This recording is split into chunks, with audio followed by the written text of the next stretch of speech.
have you all here. My name is Kelly Klobuchar. I'm the Chief Operating Officer here at the Joliet Area History Museum. And on behalf of the Board of Directors and all of our staff, I want to welcome you and thank you for being here with us tonight. Tonight's presentation, all of us on staff are so excited because it is such a cool story, and as historians, you know, we love a good story. So tonight's speaker is Gary Meyer, and he is with the Retired Veteran Submarine... United States Submarine Veterans Incorporated. United States Submarine Veterans Incorporated. Thanks. Okay, so please give him a warm round of applause.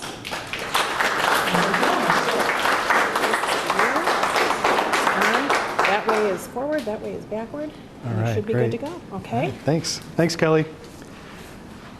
All right, I'm going to step up here for a minute, and we're going to wait for the video guy to give me the sign that everything's working okay. Okay, he's good. Hi, everybody. My name's Gary Meyer. I'm with the USSVI, United States Submarine Veterans Incorporated. We're going to talk tonight about the submarines from Lake Michigan, but we'll talk about submarines in general, and we'll do a Q&A at the end if anybody wants to do that. I am a submarine veteran. I'm from Joliet. I grew up on Western Avenue. And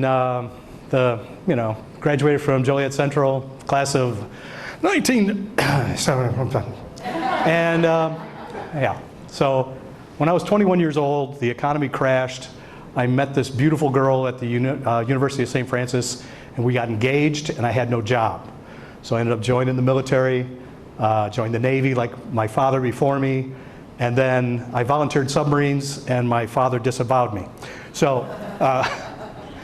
Anyway, so we're going to talk about the submarines on Lake Michigan. These submarines all passed through the city of Joliet on their way to war, and we'll talk about that.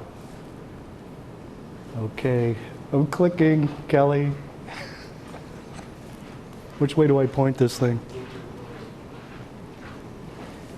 Oh, maybe it's not on yet. Oh, do we turn it off? Yeah. Okay, it's on now. There you go. Okay. Okay, so this talks a little bit about the very beginning of the submarine history. John Holland was an engineer, and he was the person who designed and built the very first submarine that the United States Navy adopted and took into service. So I'll let you guys read a little bit here. So he grew up, you know, in the Civil War era. There was a submarine utilized in the Civil War, but it was a Confederate submarine. It was a successful kill. The Confederates sunk a U.S. warship, but that was not a U.S. Navy submarine, so we don't talk about it. Early submarine designs were rejected by the Navy. In 1897, there was a design adopted by the Navy, the USS Holland, the first submarine that was acquired by the Navy, April 11th, 1900. That is considered the birth date of the submarine service. So every year on April 11th, we get a bunch of stuff on Facebook. Happy birthday, submariners. There we go. To this day, we still celebrate. Okay, so Manitowoc Shipbuilding Company is in Manitowoc, Wisconsin. Obviously, it's on the river in Wisconsin. Founded in 1902, they built steel ferries and ore haulers for the Great Lakes. The shipyard today is closed, but during the war, in the war years, in years leading up to the war, the shipbuilding company went to the U.S. Navy and said, hey, we can build destroyers. And the Navy said, no thanks, we got plenty of destroyers. But then they came back and said, hey, what we need is submarines. And the Manitowoc Shipbuilding Company said, we don't know anything about building submarines. So what do we do? So what they did is they reached out to the General Dynamics Electric Boat Company who built submarines on the East Coast, and they took their entire leadership, I'll keep talking on this slide. They took their entire leadership and engineering staff to New London, Connecticut, and learned from the electric boat people how to build submarines. And they went back to Wisconsin, or they went back to the Navy, and they said, we think we can do this. So they signed contracts and they started building submarines. The war broke out. So here's a picture of how the shipbuilding company looked back in the day, back in the 40s. And this is where they built the submarines. And here's a picture of a cross-section of one of the sections of the submarine. So they would build sections of the submarine, and then they would join them together and weld them together. Whenever you see a photograph of a submarine being launched sideways, this is a Manitowoc submarine. Normal shipyards were on the coasts, East Coast, West Coast. They would launch them longitudinally like any normal human being would launch a submarine. Only crazy people would launch submarines sideways. But it was a necessity here because they were on a river. If they launched them longitudinally, they would get stuck in the mud on the other side of the river. So a lot of engineering went into doing this to allow this to go sideways into the water and not roll over and sink. It's a very interesting way to launch a submarine. It would actually slide along these planks until it got to the tipping point, fall in the water at an angle that was less than that would make it roll over.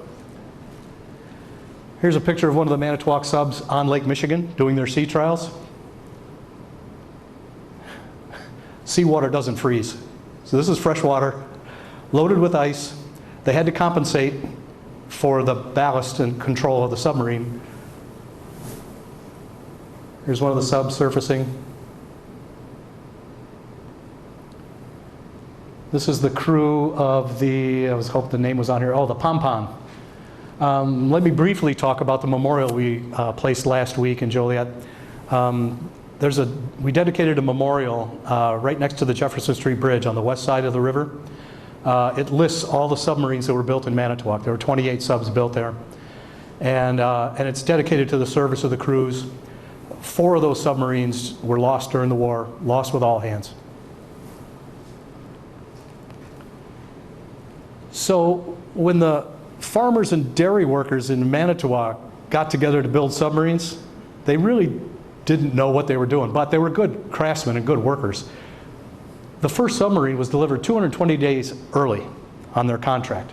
The 28th submarine was delivered by the due date for the 10th submarine. They built 28 submarines in the time they originally expected to build 10. Peto, the USS Peto, was the first one, November 21st, 1942, and the Miro was the last, August 17th, 1945. Obviously, after the war, the Miro never saw action. In fact, the Miro was never delivered to the war zone. But 25 of the 28 subs did see action in World War II. This is a diagram of the route that the submarines took. So they did here's Manitowoc. They came down to Chicago. They went through the Chicago River. Then they went into the Des Plaines River, into the Illinois River, into the Mississippi, down the Mississippi into New Orleans. When they hit New Orleans, when they went into the Gulf of Mexico, they were loaded out for war because there were German submarines patrolling in the Gulf of Mexico during the war. From there, they went down to Panama, through the Panama Canal, and then off to Australia, where their home port was Australia, to go fight the Japanese. Here's a picture of Chicago, the entrance to the Chicago River, circa 1942. You can see the entrance to the river is right here, and then they come down this way. Some of the bridges in Chicago were built as drawbridges, but never completed to act as drawbridges because it wasn't necessary. All that work was completed when they decided to do this project to allow the submarines to go through. The first few submarines that came through were on their own power, all the way down to Lockport. From Lockport south, the ship channel is too shallow for the submarines. Submarines draft really deep. Submarines are like icebergs, little part above, big part below. So the shipbuilding company built a special purpose floating dry dock that would house the submarine in a shallow draft vessel, and then they would use a barge pusher to push it from Lockport all the way to New Orleans.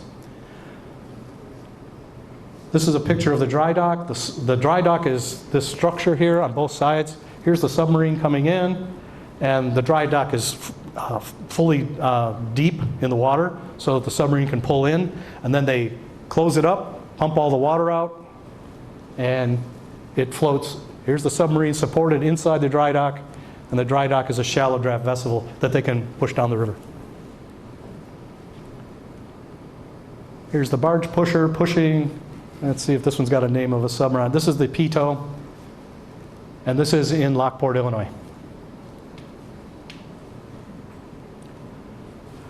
Side note, my wife and I were on a trip, we like to visit Civil War battlefields, and we were in Vicksburg a couple of years ago, and we were in a maritime museum in Vicksburg, and there's this big glass case, and it had a model of this exact setup and a little storyboard right next to it. And it was about, I don't know, 10 feet long. And I was like, hey, wow, this is really cool. Never seen that before. Oh, I mentioned earlier that there's another picture of it in the dry dock. The submarines used to go under their own power from Chicago down to Lockport, but the river and the ship canal was so silty that the crews were constantly cleaning out their filters to keep the machinery from getting all gummed up, so they decided it's not worth it. They just towed the submarines down to Lockport, and then they put them on the floating dry dock. The trip from Lockport to New Orleans and back was about 3 weeks. And just about the time that the floating dry dock would return to Lockport, there'd be another submarine there ready to go. So the shipbuilding company was really doing a great job of cranking out these submarines.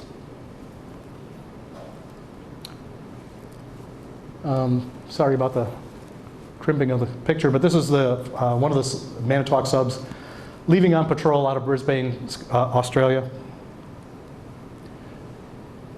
And thankfully the war ends. The submarine force, we had about 250 submarines during World War II. 28 of them were built in Manitowoc. 55 submarines were lost during the war, about 1/4. So if you were on a submarine, you had about a 1 in 4 chance of not coming back. It was devastating losses to our submarine crews, but we inflicted devastating losses on the enemy. Nearly half of the Japanese shipping was sunk by submarines during the war. And here's a list of the 28 submarines that were built in Manitowoc. We dedicated the memorial last Wednesday. It was on Flag Day, but it was also the anniversary of the loss of the USS Joliet this week. And that's why we chose that date.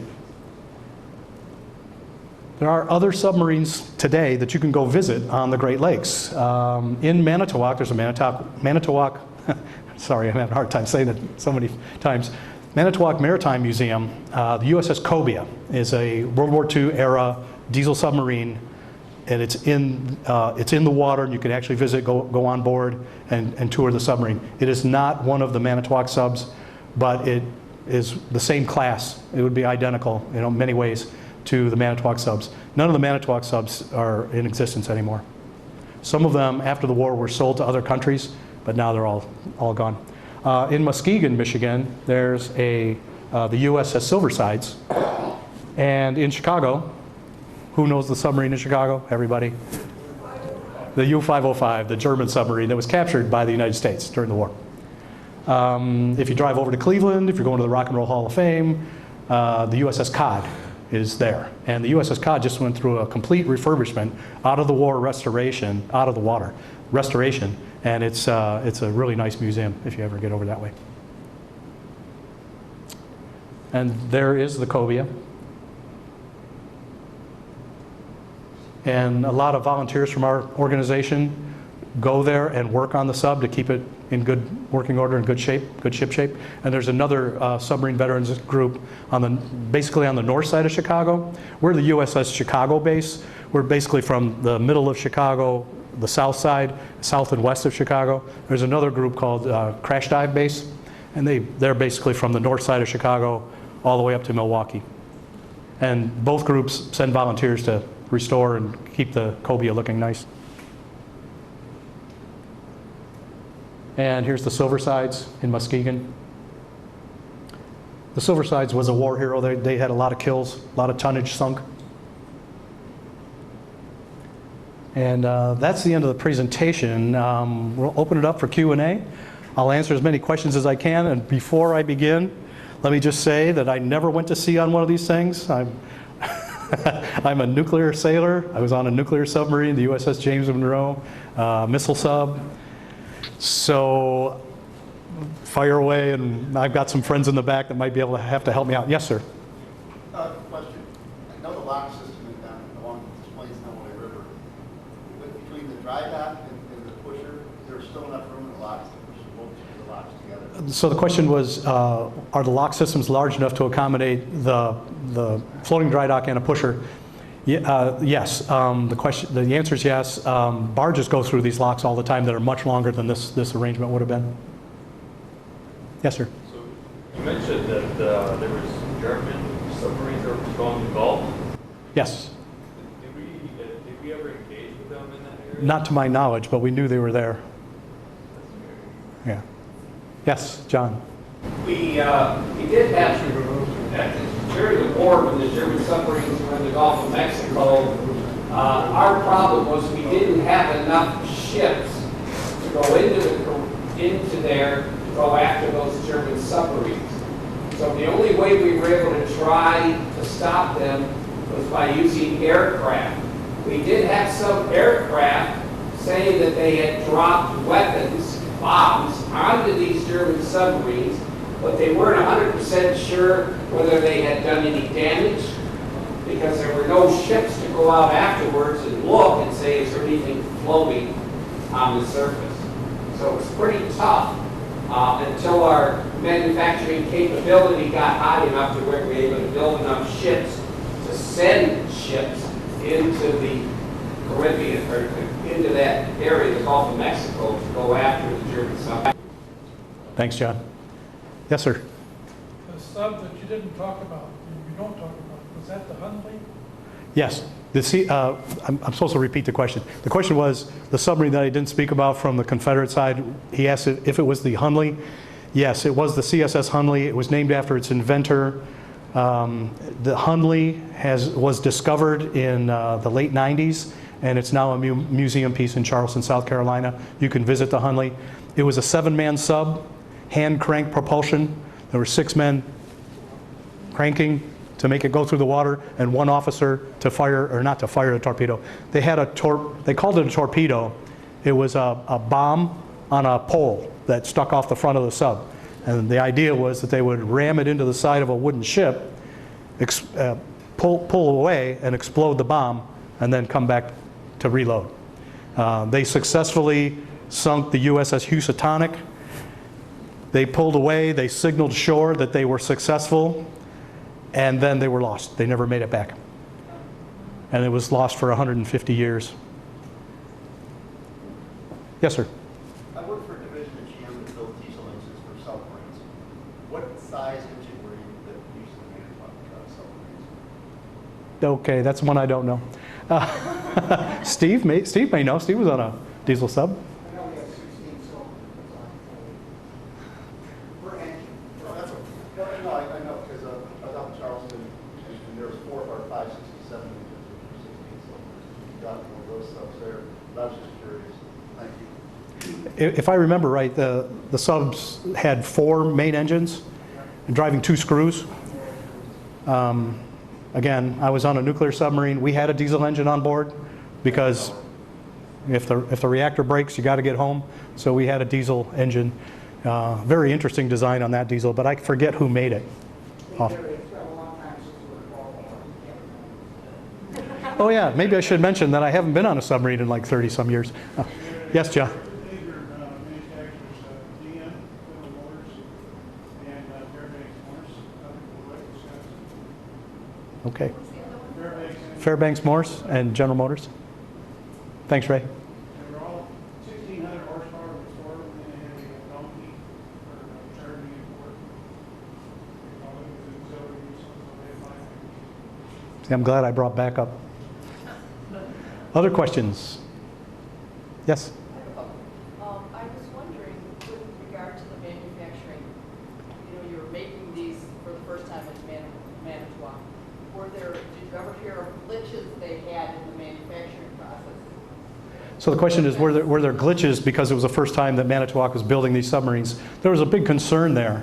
And as it turns out, the quality of the submarine that were built in Manitowoc was considered better than the ships that were built on the east and west coasts. In fact, we have a few books with us today that tell the story in detail. It was written by one of the commanding officers of one of these Manitowoc subs. And the first half of the book talks about how it came to be that they built submarines in Wisconsin. And the second half of the book talks about how all the logistical issues that they had getting the subs to the war zone. It's a very interesting read, and they talk about that quality part. Yeah, she's got one right there. Yes, Steve? And the other part. Yes. In Manitowoc, do they have a museum or do they? Yes, there's tell a, the story yeah, there? yes, the question is there a museum in Manitowoc? The Manitowoc Maritime Museum, and if I can flip back, I can show you, right? Oh, went too far. This is the museum in the background behind the submarine. Other questions? Yes, sir. Were the boats built in Manitowoc, were they all members of the same class, like Quito class or something? So the question was, are all the subs in Manitowoc the same class of submarine? And the answer is no. There were two classes of submarine, the Gatto class and the Baleo class. And the way the submarine classes are designated is, if the design changes, the first submarine built in that class, all the subsequent submarines built like that one get that designation. I was on a Lafayette class, but I was on the USS James Monroe, for example. On the camper, he was so that was the lead class for Oh, the camper class. excellent. That's very great. That's great. Yes, sir. What's the difference between a Gato and a Baleo? No, you're just playing with me, because they were the same length and displacement, but I don't know what the differences are. They're probably onboard equipment. Well, the Gato was called a thin skin. Their hull dimension was, Oh, so the Baleo could dive deeper? right, that could actually exceed 300 feet. Yeah. Yes, sir. How many crew members? How many crew members is the question? Typically around 90 crew. Yeah. And it was about 375 feet long, roughly. I forget the beam. Steve, do you know the beam on 27 feet beam? Yeah. In comparison, the submarine I was on a missile submarine, so it was longer. It was 425 feet long with a beam of about 35 feet. We had 3 levels and a crew of about 150. Yes, Steve? We're talking about relationship with Manitowoc boats, but actually they had a very unique innovation that was different. This is something that hadn't been done before. One of the concerns when welding, you're welding a circumference, okay? So you're got up here, you got a good weld, oh, what happens when we get to the bottom? Well, they solved that problem by putting on a jig so that they rotated so that the welding was always done basically in the same position, so you really. That's interesting, and I believe that story is in the book with a couple of other innovations that the Manitowoc Shipbuilding Company had come up with on their own to improve the speed and quality of production. Yes, Ray? They also built modules, so we have a picture of a module, that was just one part. Yeah, we can go back to They that. built modules first, and they put them all together. Built in different places, and they had trackers that would move them around, they developed machines to do this, and cranes and so forth, to lift that whole section up and put it into, on the skid, where the building ways were. But they built a module in a different part of the shipyard, and then bring them all together, at 5 different places where they could go on submarines. Thanks, Ray. And some of the innovations that were developed by the Manitowoc Shipbuilding Company were adopted by the long-term constructors of submarines and incorporated into the way they build subs. Yes, Jane. You may have said this in the beginning, but where were the other shipbuilding companies that manufactured submarines? Oh, great question. The question was, where are other submarines built? I know that Newport News and General Dynamics in Connecticut, and I believe Mare Island Shipyard in San Francisco. Pascagoula, Mississippi. Oh, yes. Yeah, Pascagoula, Yeah. Mississippi, built some ships, some subs.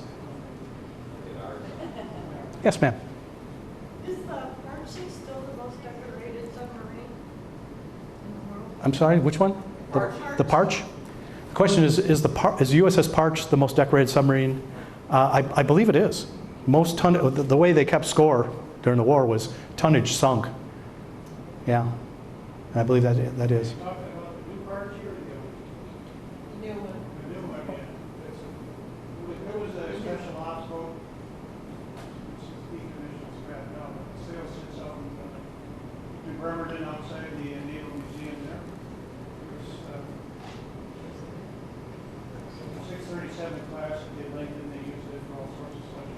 Yeah, that's a modern, more, yeah, nuclear sub.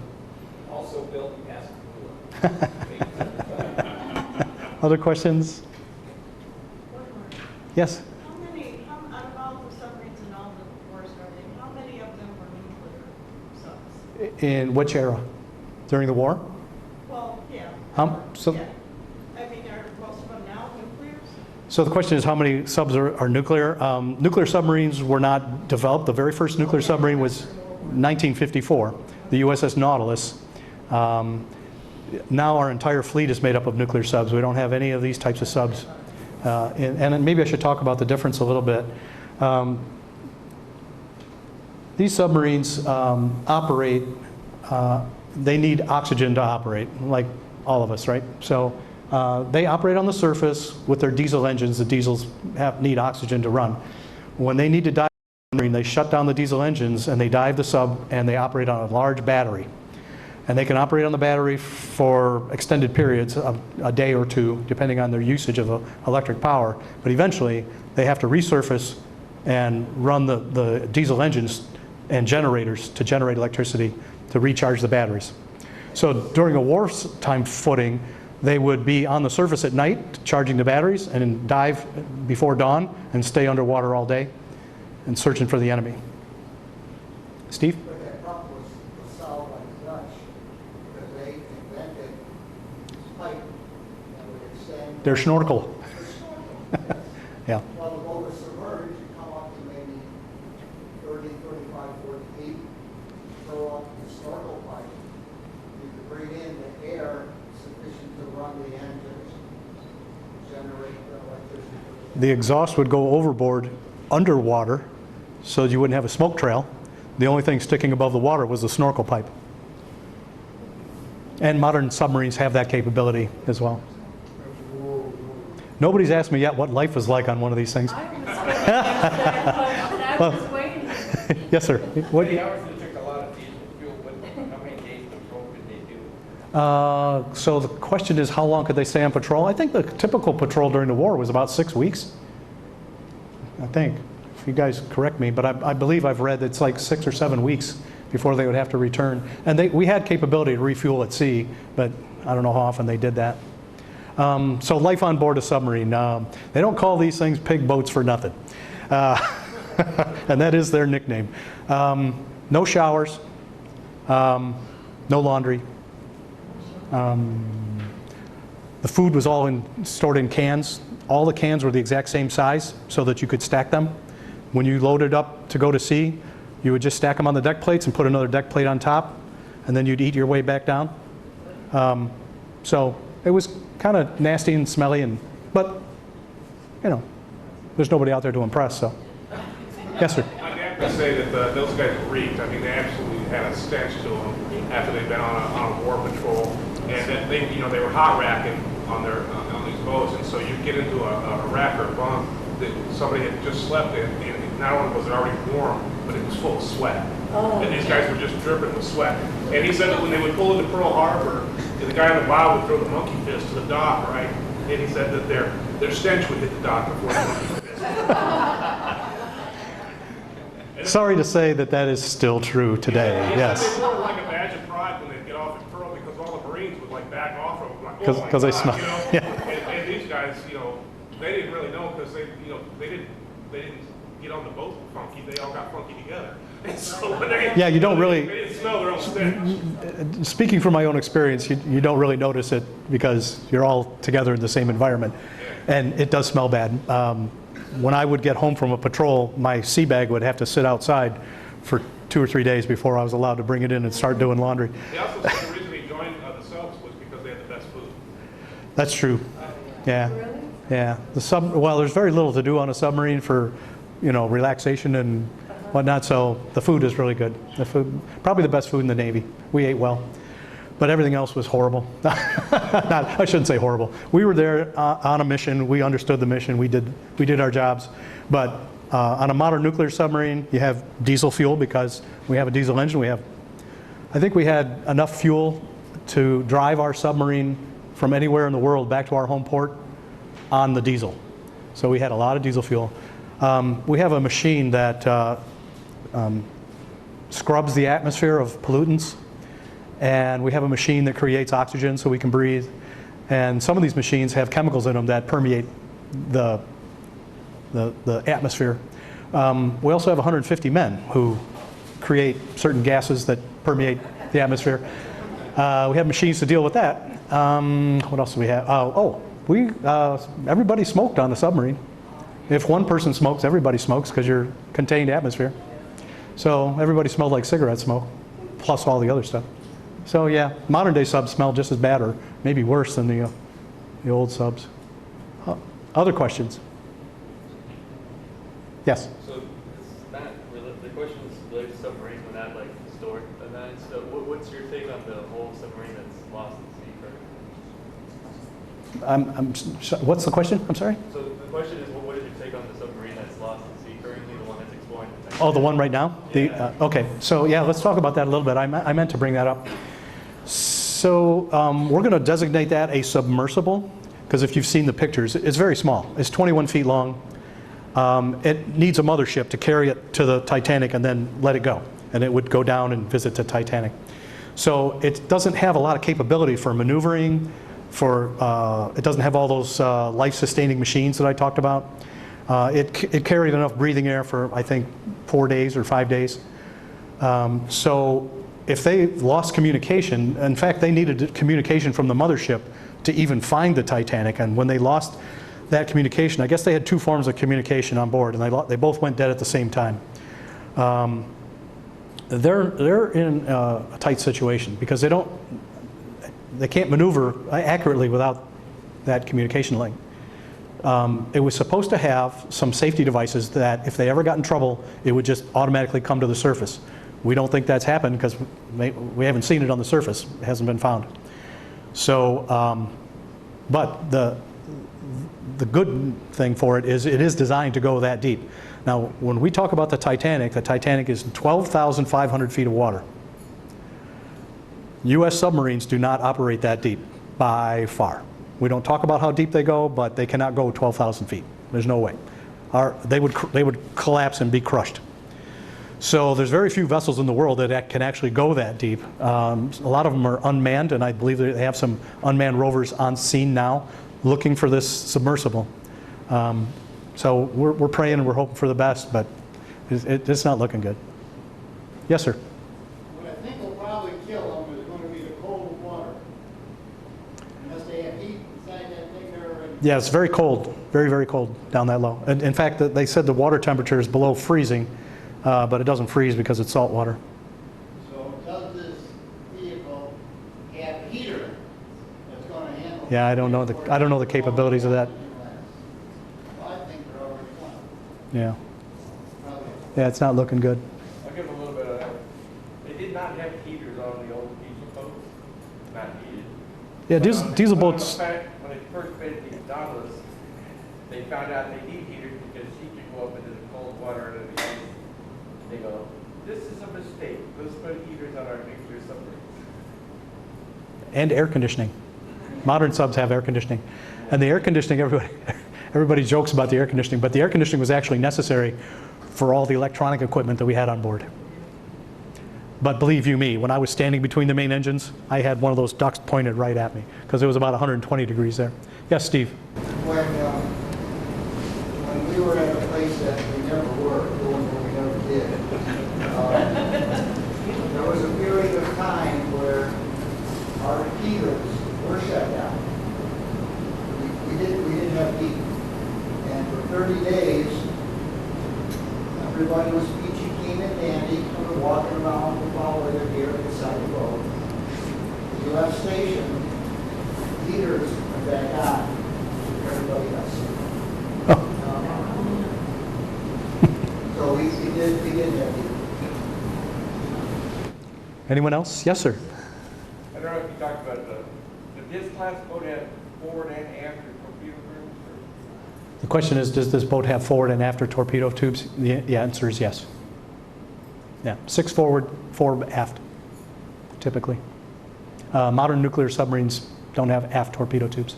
They don't need them. Something, when you said you were at a place you were supposed to, you're talking about where they had put it under the